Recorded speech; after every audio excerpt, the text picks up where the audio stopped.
We are my sign, Emma Munana, Moshi, Amoson for an KUSI, or Bodo Mensa Brampana Messin Kunya, Medi Media watching the Dean Carmichael, Medi Ebro, and KUSI Media, and then an KUSI TV. So,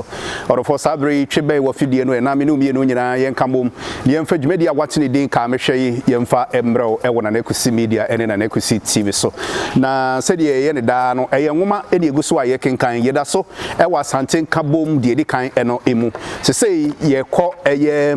Adiyo ye toso miensa arede a etoso miensa denchira na nantim jakari eti asante Nkabom no ho asem na wone chiame ekọ okonfo chinichi eho ebisa na na ya samwa abona na intim jakari ama wo hunu ne wonye ne ho chese si sai na Asante de wotimi kan ho bomu meyeye akwa nsene ni wura nti ahyena na entim jakare abufuo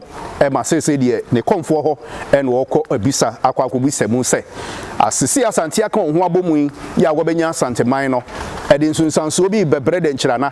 ana se de nkyira bekoso aya de hye na Asante aye nkoa ana wie o manma ansane yede akenkan sam ne bebro no ye ka wo se nwuma bia daworoma en waso mu a yede sa dwuma de yede bro na KUSI Media en na KUSI TV so na ni nyina no na ye ka wo se eye Adonko bi Chess Limited nei wo mo na aso mu a yede sa dwuma de yede bro wo me nda ne kwasia da bia ye wo Adonko Premium Energy Drink ho Adonko 123 en Adonko Black en Adonko Atadwi Ginger ni nyina no eye nsa esan ye duro ya wonom bia wodofo boa osiesie ni padua no ma da bia no wutimi enya kwa ho sanpa ebio wasan enso ede eye Adonko hand sanitizer enso de aba ye de boy ho ban afri ye coronavirus ho ene nti bomoden ne ndi no ma onsa intimi enka bi eno akire na enka executive barbers wo mo na aso mu a ye de sa dwumadie enso ede ebrewo enka executive barbers e ba bia ye yitire enye wonye wura ho no mu a ho fe yie air conditioner be bo no enya asem keto akra nti wura ho na ekope wa ho fe junction no so ye pechi number 2 junction no so pe unsa benkum so wo wura ye pechi number 2 korodua no unsa benkum so pe ho na NK executive barbers wo do for ye ho so ne nkuti aboafo nkrato ne ba ye de akenkan sɛm no e de ato awso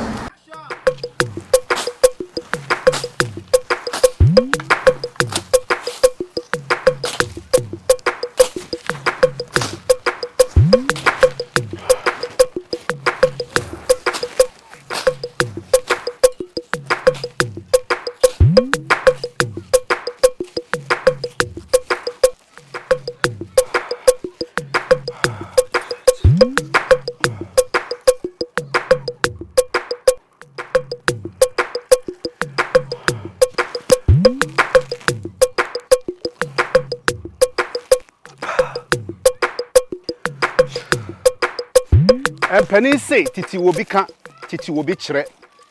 ene yesa titi wo bi ka na titi wo bi kire dia mi bu sa say asante efri hen ebi mu kire say asante efri bon bi mu ene obepi asante man so ebi mu kire say ofi atweaban so ene osande ba fom abakosam kire say asante emusie bi ene kan wo ho bo mu ma enne wabeya Asante ne santi ena afi mede ngoma wato ne din Asante Nkabom de edikan ene Asante Nkabom de etoso mienu ede brewo bisa ho se ye den Asante Nkabom edikan ne ba ye na enyina na mu Asante Nkabom etoso mienu ene begina ye ebe me de GP so be kama ho memenda ene kwase ada bia ewo na KUSI TV ene na KUSI Media so nam de sa dwuma de dia bro memenda ene kwase ada bia ewo ye social media platform ni nyina so YouTube, Facebook, Instagram and afi ye Twitter page so now benya sa kan cancel me nyina memenda ene kwase ada bia medamase. Have you heard about NK Executive Barbers, the latest barbing salon in town, where all kinds of hair services are rendered with professional hands? You can locate us in Ghana at Pechi number 2, just at the junction to the main Pechi town, Ghana, Asante region. You can also locate us in Nigeria at number 14 Efanga Mpa State Housing off Marian Road, Calabar, Cross River State. We also make customized shoes and palm sandals. You can reach us on +234 703 760 4979 or +233 24 383 7121. Hi, my name is Mimi. I've been head of KUSI TV before, and what we do, in case you haven't, this is what we do. Skits and film production, video coverage, musical and video promotion, events management, wedding, birthday party, photography, comedy, entertainment programs, and many more. You can follow us on our YouTube channel and Facebook page on KUSI TV. And please, do not forget to subscribe and share our videos. Thank you. Bye. KUSI TV, we bring to you the best news and programs coverage, event management, movie production, music and advert video production, photography, and lots more. Contact us on 0703 760 4979 or 0814 264 1314. Send us an email at nanakusitv@gmail.com. KUSI TV, 100% online. You can get us on YouTube, Facebook, Instagram, and Twitter on KUSI TV, NKTV. Yeah, o my ye mamu nyina ma hia ebio afi ye to akenkan so na se de bedi kin aka ne ye wade ye to so miensa hwede ye to so miensa se se de nana intim jakari ne bu afu senti de say wate se de asante akon ho abom nti wo kɔ ho abusa e wo ne konfo chenechire ho ebisa na wanya akwa koduru na okoduru ye no konfo chenechire kom o country ni ema wosa wotie mu ho na 19 jakari ene ne chiame e hye akom no ase ho chire kom ekɔ bia ya na wo ho wodi hire guri nan ase wodi bodu aprapra na ho ema wotena ase wotia da man twa edwam ho ehia ekɔtena na enan ase wasɔre kɔmbiew ɛde ne bodua ɛkyerɛ afana nyina wɔde bɔ takra ya ɛhyɛ ne nsa benkum mu afi wɔhwɛ takra ne mu ɛtie mu ho wɔpuse bribri de hwa na wɔbosom kyame sɛ nana wɔbosom ne hunu bribi ɛna bosom kyerɛkyerɛ sɛ ho ɛne yɛ mekan na akɔm no ɛma ne ti adaban ti bi ɛbɔ kyerɛ sɛ ne hu puse bribri ho buru sa Asante buru tututu sa na obosom kyerɛ me sɛ nana obosom ne sɛ bribi kɔso wɔ Asante a ɛnyɛ fe mi kan na akomre da so atie se okonfo yi so ene e buru botoboto buru ba sa Asante be bobo na obosom ya kire mu o se obosom ne se Asante afa ho adwene enso obesɛe no ene mi kan na intim na opportunity me edie be na Asante betimi aye me ho entontom ene hwan a wokoto onyina kese wa ene yemenkan obosom chechire opuse che mi buru bututu buru Asante to buru bututu sa Asante ene obosom chia me chire mu a wo se obosom ne se obesei Asante pasa wa ena ochia me se nana da sa me kasa Asante ye niammo ho wa ene mekan obosom kyerkyere ene ohuru kosoro afi wo komtwa na nana ho hia ede bodua ebobɔ no ho wotiam ho afi akom no etikɔ wa na obosom ne chia me se na nantim jakari won kwaso na nantim enso eda no ase wa na obosom chia me se nana obosom na asɛm no ase kyerɛ ne se Asante afa ho adwene na enche Asante aman no ebeba ene waba beko enti da ho so emom obosom asini su dua se obesa ya Asante pasa enso enti se wo manfo ni bi ebo braboni bi a se wo ma wonyai na ankoye sintudie bi ama omenyi wa na wo chia me se obosom ne kyerɛ de ebe obra wo bo editia won ho ananse de etia ye nkoa ewa ene obosom no ekyia me se ni nyina ewa na okyia me se me de menwene se eye de etia ye nkoa ene wo ka ho asem akoa nso enye ne wo pebia na wo de ye no se ho hia se ye de obi eye sebe eyi musuo mpo a enya akoa ene ofata wana na nentim se asantefuo dwe no mema fono won adae beba no he mema denchira mrantie ahye wo mrantie ye obeba ababesum no enibre no maba wano so mema wache won ama denchira mrantie wana obosom tiame se nana obosom ne kasa emu no anhwe kura adae ento na asante ache so atwia wana na nentim ese bewu afia asante kura de ben na eha won jama wodwene se woni denchira pe anase otutu no dwene se woni mepe a onim sesebe sa ko abna anwo na odidi jakare didi a etram wo asante ne hwan a wopese wo bodenchira so dwe ye kodidi kokwa a ye mfaase kan sa asante bodwe a he mema denchira ma ene wobeto ahye won so a denchira bosom ena me fere won enye saa anka mema denchira mranti ahye mpaboa na wone wo mo akoko wan wo chiame se ampa ebufusam de ya tibia no pai nana what say yesi anochi afrefra manu aka won ho abomu se wonya denchira som wana na nentim se de ekoso wa Asante nyina egumasom enanu fofie a yesi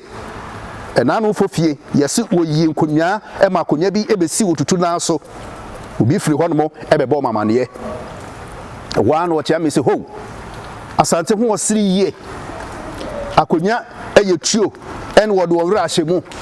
anase jama wode atuo ne atuduro ahyehya akonwa ne mu nana ensese yetena ho no korokoro won mo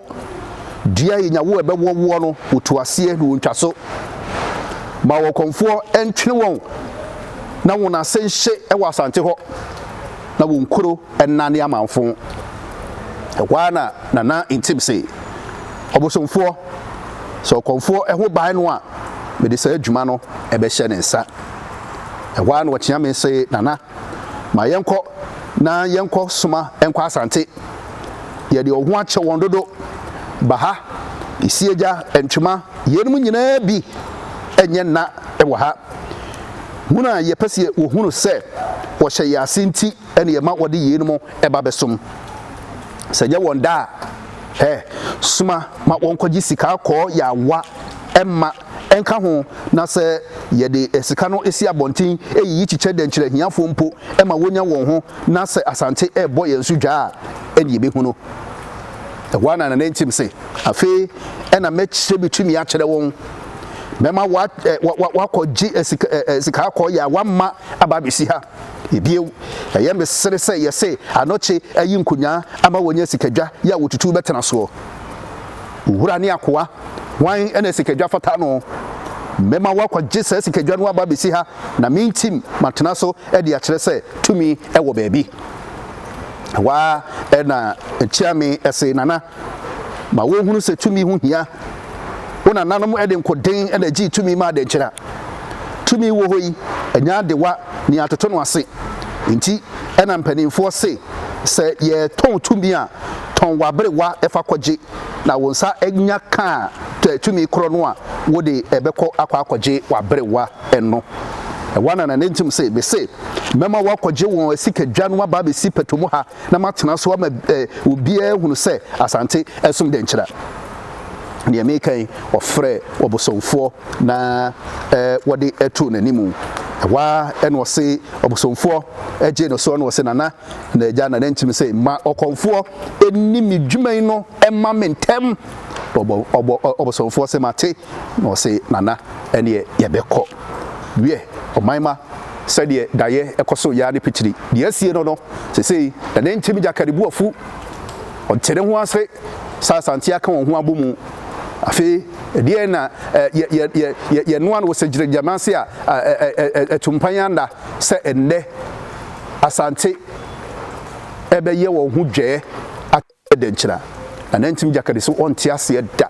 nti se de etie bia no obema bosomfo aye hu no biribi na ekwan bia so no wakyere se tumi nyina no ewo eye ono na intim jakari ho we omaima ye fansi ha na nyankopɔ de adom a me no nyina sa ba be hia bio na ya ba betoa so wade ye to so nan ahwede a edikan na ya hwede besie mo so fo na KUSI obodo mensa brampa ana besom wo na KUSI media e de na KUSI TV so makrao bye bye.